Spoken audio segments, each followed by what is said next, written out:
Speaker recognizes Representative Puri. Thank you, Madam Speaker. I rise today to offer my resolution to declare May as Asian American and Pacific Islander Heritage Month. Now, before I start, I want to acknowledge how cool it is that I'm able to give these remarks in front of my oldest son, who is here with me on the House floor today.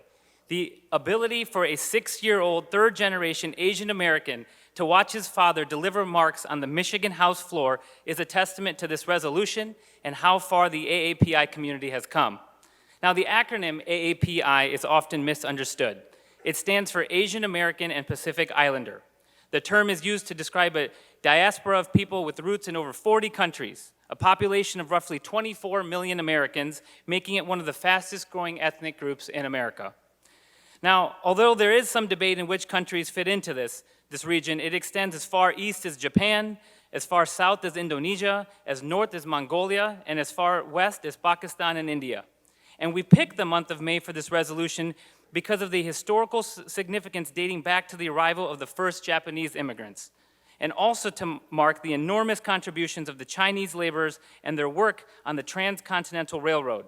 Now, these Chinese immigrants cared about trains far before my friend from the 23rd District. But the history of our AAPI community is not all that great.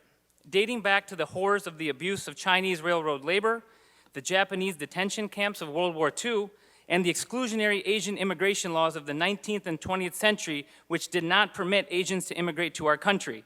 And these laws were only overturned in the 1960s.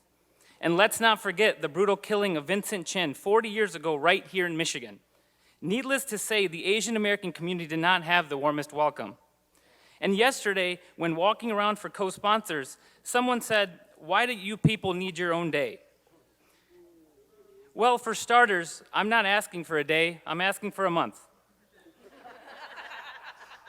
But this troubled history I just alluded to has not completely gone away. Asian Americans are amongst the most targeted groups of hate crimes. From the onset of COVID-19, we saw a tremendous uptick in targeting East Asian diaspora.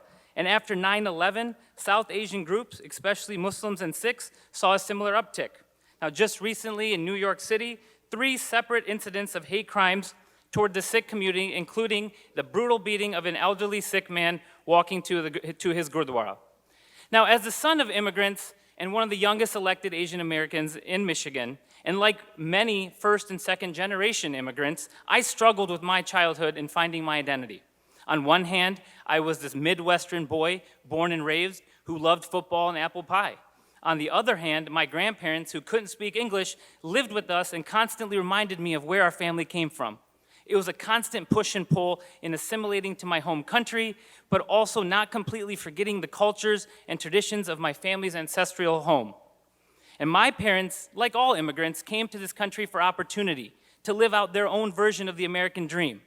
And in that time, the AAPI community has come a long way. Now, as an aggregate, the community is often noted for its professional success in this country. But every distinct ethnic group within the AAPI community is proud of its own unique identity. The community is often labeled with broad strokes, but it's the uniqueness and the diversity within the AAPI community itself is particularly what makes this group so great. And I can tell you that not every Asian American is an engineer or doctor. Shockingly, not every Asian American speaks with an accent. We are now state reps, we're vice presidents, we're CEOs, business owners, truck drivers, teachers, news anchors, fashion designers, professional athletes, and so much more. Asian Americans and Pacific Islanders have made rich contributions to every single field.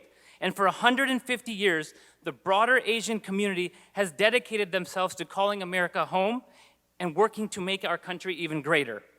Some stereotypes are certainly true. Our food's delicious. Some of us like to karaoke, and whether you're listening to Bollywood or K-pop, our music's pretty damn good too. But for those that ask, why do people like us need a day? We need a day because what makes our country great is its diversity.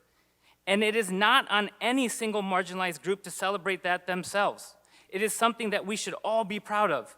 Asian Americans, as every ethnic diverse group, merit appreciation as an integral thread in the fabric of American plurality. And so it's okay for us to like apple pie and sushi, coffee and chai. We don't need to pick, because there's enough room to celebrate everyone. That's what makes us great, and thank you for your consideration.